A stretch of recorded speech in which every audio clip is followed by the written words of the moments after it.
Why are you in prison? I was convicted of 3 first-degree murders. Where do you think things went wrong? Oh, thinking I could leave California and get away from the shit when the shit's always around. I sold drugs for a lot of years. Why'd you sell drugs? Money is really good, and you're your own boss, and I like working for myself. And it's like being a rock star. If you get up there high enough, it's like you got rock stars and politicians and televangelists. Well, drug dealer gets his own following. In my early 20s, I started selling speed, and that's what I've continued doing all my life. How'd you meet Tottie? I ran into her husband in a grocery store. I guess I was 21, and him and I were in Boy Scouts together a long time before that.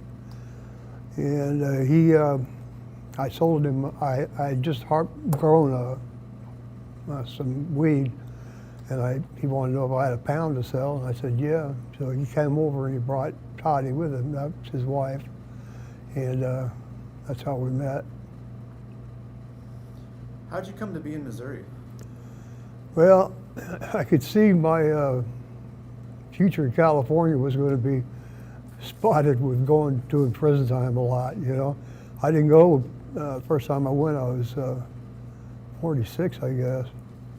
And I'd get out, couldn't do parole, get busted, go back, So what I did was I come out here after the 4th trip to prison in California, and just sold a house in California, and I took that money and came out here because Tottie had been sending me real estate brochures, and So she was asking you to come. yeah. How did the trouble with you and Tottie start? Well, she wanted me to hook her up with some, first time she wanted to buy a couple pounds or whatever, and she said she'd come and get me and drive me back to, back here. And so I got her a couple real cheap, like fucking $8,000 for both of them. And so she come back, she made, you make a lot of money at $4,000 a pound. And so she started, I need some more and more, because she was making stupid money, and I didn't want to do it, I told her for a long time, I don't want, I don't. But after a while, I said, okay, but here's the deal. I'll hook you up with a guy in California, and you buy me a nice riding lawnmower, because I had a big lawn and the pasture, and she said, yeah, okay, fine, yeah, because she'd make that much in a minute out here. Now, meth was really bad in those times, in the Ozarks. Did you feel bad at all about helping to spread it? No, man, you guys got this crap out here they call meth, but it's not even close. It's battery acid and or strips of batteries, and just all kinds of weird shit, and it's nothing like meth, like California, where it, and yeah, no, I didn't feel bad. It was already here, like you said. And so I hooked her up with a guy, and that was the last I heard of her. And I called her maybe 3 times after that, and I knew what was up. She got what she wanted. And that, she figured she good at rationalizing things. you know. Well, I did this for you and this for you. And I've done things similar to this for her back there. I pulled her out of trouble three times. So that morning you got drunk. What were you thinking? I don't know. I woke up and there was that bottle of booze by the bed, and I just started drinking it. And a couple hours later, this girl came over, and I said, "Let's take a ride." And we went over there, and you know. What were you thinking, though? I'd just gotten fed up with being pissed, you know. You know, it's like I turned 50 years old and she decided I was a punk, you know, and that wasn't happening. I mean, but why did you feel it was so important, a lawnmower? Oh, well, it was, I had a riding lawnmower when I bought the place. I bought it from them, the previous owners. And then my ex-wife or girlfriend that came out with me at that time, you know, as soon as I got arrested for parole violation, she started selling all the shit, and that was one of the things that went. You know, she even tried to sell the house. And But what I'm asking, though, is did you ever see the big picture and think maybe taking someone's life wasn't worth this object? You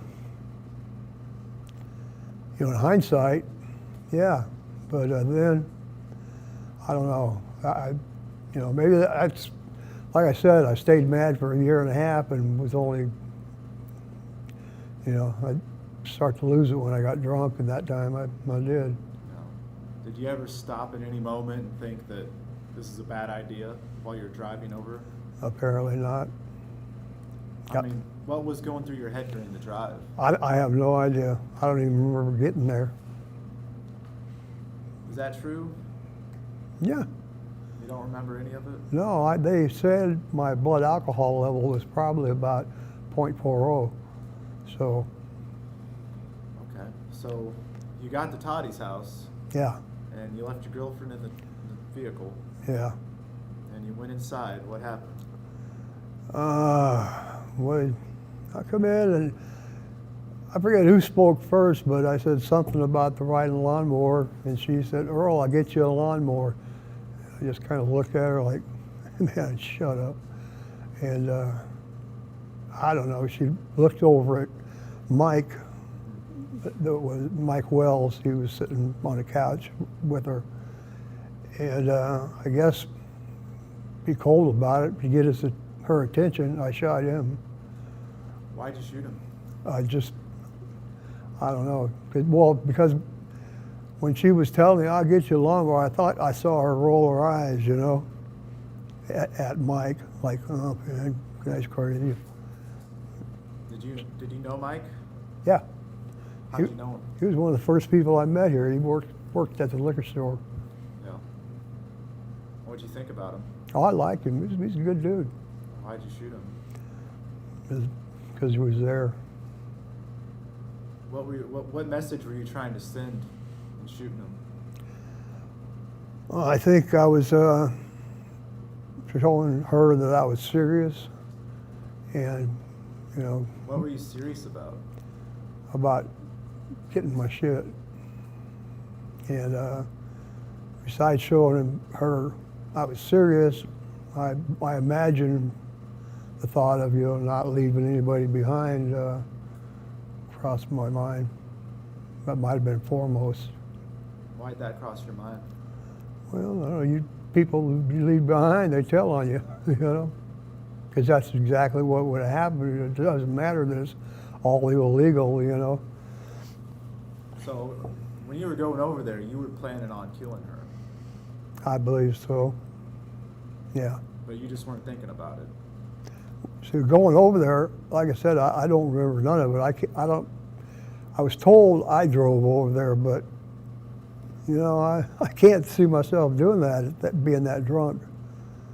But maybe I did. So after you shot Mike, what happened? Well, I kind of spaced out, you know, and Tottie took that window there of opportunity, and she ran out the front door, and I fired some shots in her direction, and I didn't know if I hit her or not, but she got into Angela's car and tried to back it up, and she got hung up on a guy wire for a telephone post. What'd you say to her? Well, I just said, come on in, you know. Angela said I was telling her, you know, it's going to be okay, blah, blah, blah, blah, you know. Why were you telling her that? To get her in the house, I guess. Did you have any hesitation at all once she got in the house? I don't think so. So what happened after you shot Tottie? Well, I guess Angela was in the house then, and gathered. I taken her in the bedroom and made her get her drugs out. So I grabbed the box that had the drugs, and we went home. Angela drove then, and the car was screwed up. The door had sprung, you know, when she backed into that wire, and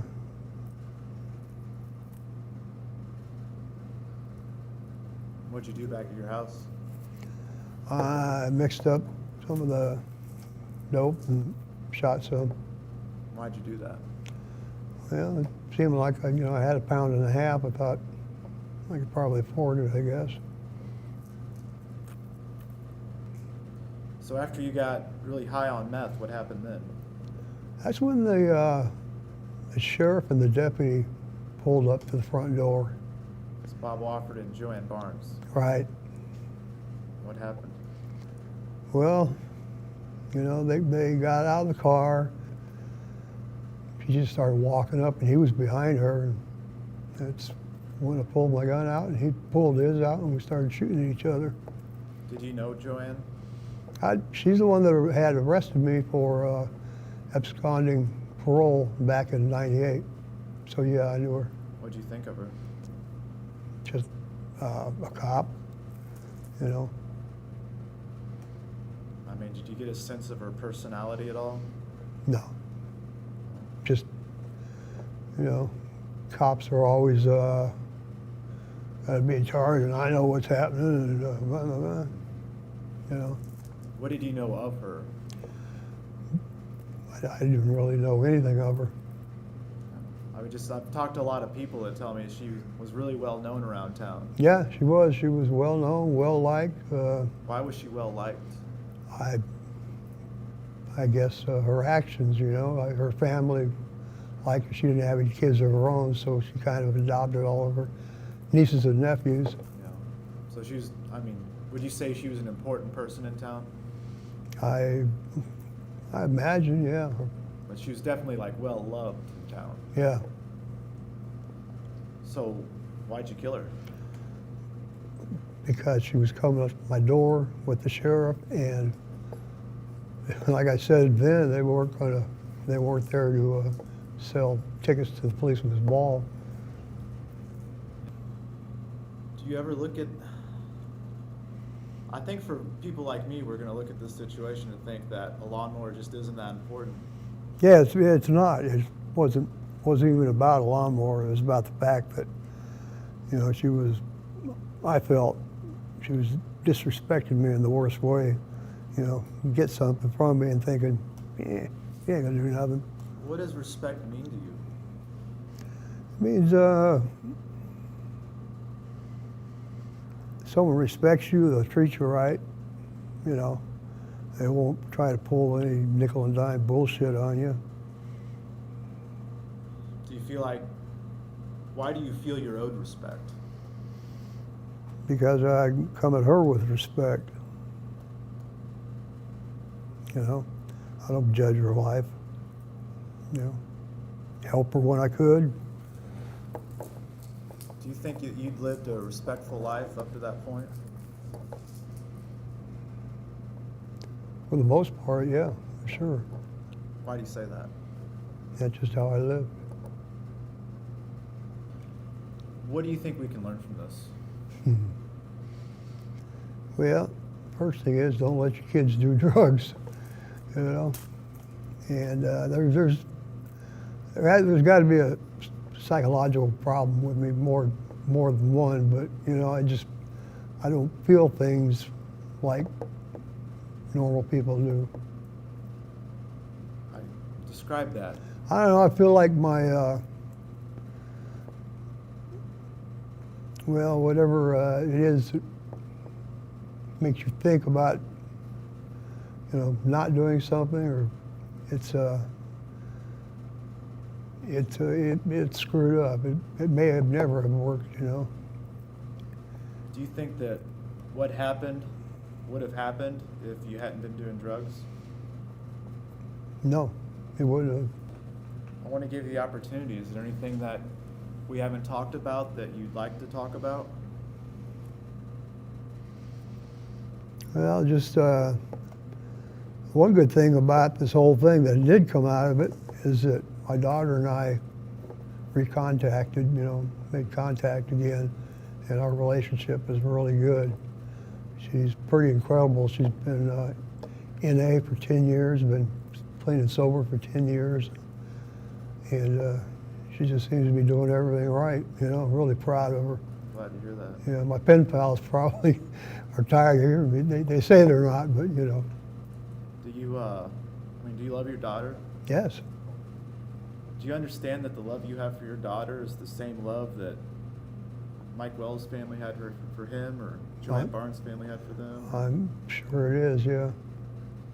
And I mean, you still don't feel any remorse over that? For Mike and his family, I do. What about Tottie? No, You don't feel any remorse? no. Why? Because she knew what the deal was, you know. She'd been in this for as long as I had, almost. And, you know. So you blame her for what happened? Yeah. I know that's kind of asshole of me, but yeah, I do. Do you feel remorse for JoAnn Barnes? Not so much, Why? because she's a cop and that she gets paid to carry a gun. I don't know. Is there anything you want to say to the people of Dent County?